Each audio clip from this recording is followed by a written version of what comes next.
આજથી 2 દિવસ પહેલા હું અમદાવાદ ન્યૂઝ રૂમ ચેનલમાં એક ઇન્ટરવ્યુ આપવા ગઈ હતી. મારી સાથે જે ઘટના બની છેલ્લા 2 મહિનાની અંદર 4 મહિનાની અંદર બધી જ વાત મેં મારી ત્યાં જણાવી. એ વિડીયો ગઈકાલે રાતે 8 વાગે એ લોકોએ લાઈવ કરેલો છે. એ પછી વિડીયો મેં આખો જોયો. એમાં પ્રદીપ ભાખર એવું કહે છે કે મેં અમને જોયા પણ નથી અને હું અમને ઓળખતા પણ નથી. તો પ્રદીપ ભાખર, તું મને ઓળખે છે કે નહીં, તે મને જોઈ છે કે નહીં, એ વસ્તુનું પ્રૂફ મારી પાસે છે. આ વિડીયોના લાસ્ટમાં એ બધા જ એવિડન્સ સાથે તમે બધા જોઈ શકશો કે પ્રદીપ ભાખર મને ઓળખે છે કે નથી ઓળખતો. જો તું મને ન ઓળખતો હોય તો ગીર પેલેસ રિસોર્ટમાં તું મારી સાથે શું કરતો હતો? એ પછી પણ ના ઓળખતો હોય તો બગસરા તારી ઓફિસમાં અમે લોકો ત્યાં શું કરતા હતા? જો હજી ના ઓળખતો હોય તો તારી અને મારી વોટ્સઅપ ચેટના સ્ક્રીનશોટ મીડિયા સુધી કેવી રીતે પહોંચ્યા? આ બધી વસ્તુમાં એકનો એક ખુલાસો કરવા માટે મારી પાસે બધા પ્રૂફ છે. બીજી વસ્તુ, તું એમ કે છો કે હું આને ઓળખતો નથી કે મારે આની સાથે કઈ છે નહીં, તો આપણે લાઈવ મેડિકલ ટેસ્ટ કરાવવા તૈયાર છીએ. હું મારા મેડિકલ ટેસ્ટ કરાવવા તૈયાર છું. તું પણ આવી જા તારા મેડિકલ ટેસ્ટ કરાવવા. ખબર પડી જશે કે તું મને ઓળખે છે કે નથી ઓળખતો.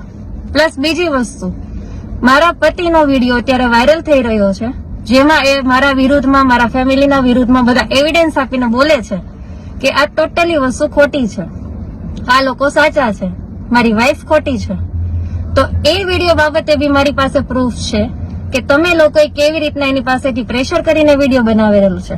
જો એમાં બી મને ડાઉટ લાગશે, એમાં બી મને એમ લાગશે કે મારો ઘરવાળો એ તમારા લોકોની સાથે છે, એને આ બધું જાણી જોઈને કરેલું છે, તો ટોટલી એક્શન એની ઉપર પણ હું લઈશ. કાયદેસર પગલા જે થતા હશે એમાં મારા ઘરવાળાનું નામ પણ આવશે.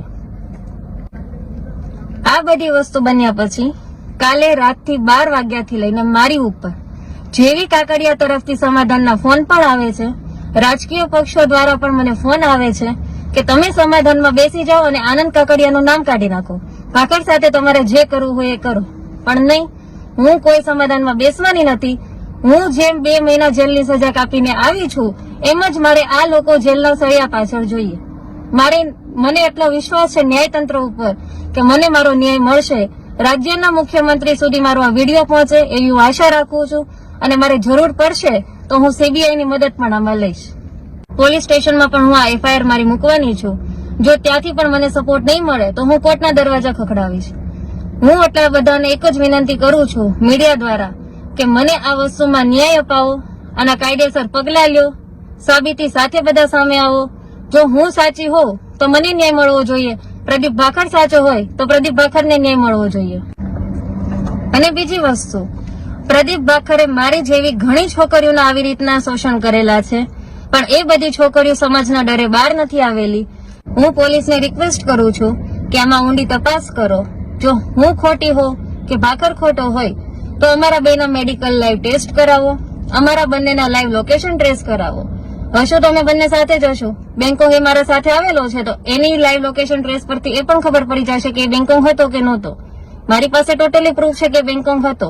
પ્લસ બીજી વસ્તુ, ફામે બી એ મારી સાથે હતો, એનું લોકેશન બી તમે ટ્રેસ કરાવો.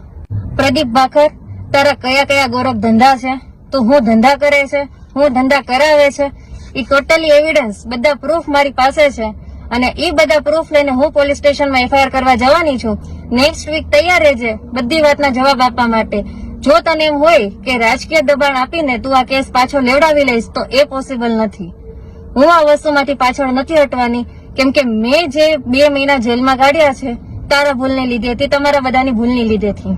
પ્લસ વાત રહી મારા હસબન્ડની, એની પાસે તમે વિડીયો ઉતાર્યો તો મને એક વસ્તુ એ સમજમાં નથી આવતી કે જે દિવસે મારી કોર્ટની તારીખ હતી એ તારીખે ઈ મારી સાથે નો આવ્યો અને હું જયારે અમદાવાદથી નીકળી ત્યારે ઈ અમદાવાદ આવ્યો. ઈ અમદાવાદ આવ્યા પછી આ બધા વિડીયો બન્યા અને ઈ રાતોરાત દુબઈની ફ્લાઇટમાં જતો રહ્યો. અને જયારે વિડીયો બનાવ્યો ત્યારે ઈ ઓચિંતાનો દુબઈ કેમ જતો રહ્યો? તેનો મતલબ તો એવું જ છો ને કે આનંદ કાકડિયા અને પ્રદીપ ભાખર તમે બંને ભેગા થઈને એની પાસે આ વિડીયો બનાવ્યો અને એની સેફટી માટે તમે એને દુબઈ મોકલી દીધો. જો ઈ સાચો હોય અને તમે બધા સાચા હોય તો એને દુબઈથી અહીંયા પાછો લાવો અને મીડિયા સામે રજૂ કરો કે હું જે બોલ્યો છું એ સાચું બોલ્યો છું, આમાં કોઈનો હાથ નથી. કેમ કે મારી પાસે તો પ્રૂફ છે જ તે કે આ વિડીયો ફોર્સફુલી બનાવવામાં આવ્યો છે. એટલે બધા ધ્યાન રાખજો. હું આ કેસ પાછો લેવાની નથી, હું હાર માનવાની નથી. અને મારા હસબન્ડના વિડીયોમાં તમે ધ્યાનથી જોજો, તમને બધાને આઈડિયા આવી જશે કે ઈ એક સ્ક્રિપ્ટેડ વિડીયો છે. સ્ક્રિપ્ટ બનાવીને એની પાસે બોલાવેલું છે. બીજી વસ્તુ કે એમાં કટકા પાડીને એંગલ બી ચેન્જ થાય છે. તો જે સમજદાર વ્યક્તિ છે એને તો ખબર પડી જ ગઈ હશે કે આ વિડીયો સ્ક્રિપ્ટેડ છે, એની પાસે ફોર્સફુલી બનાવેલો છે. અને હજી કહું છું કે જો ફોર્સફુલી નહીં બનાવેલો હોય તો કાયદાના જે પગલા છે એ મારા હસબન્ડ તરફથી પણ લેવામાં આવશે. હું એની તરફ બી આ કેસ કરવાની છું જો આ વાત સાચી નીકળી કે એને એની મરજીથી વિડીયો બનાવ્યો છે તો.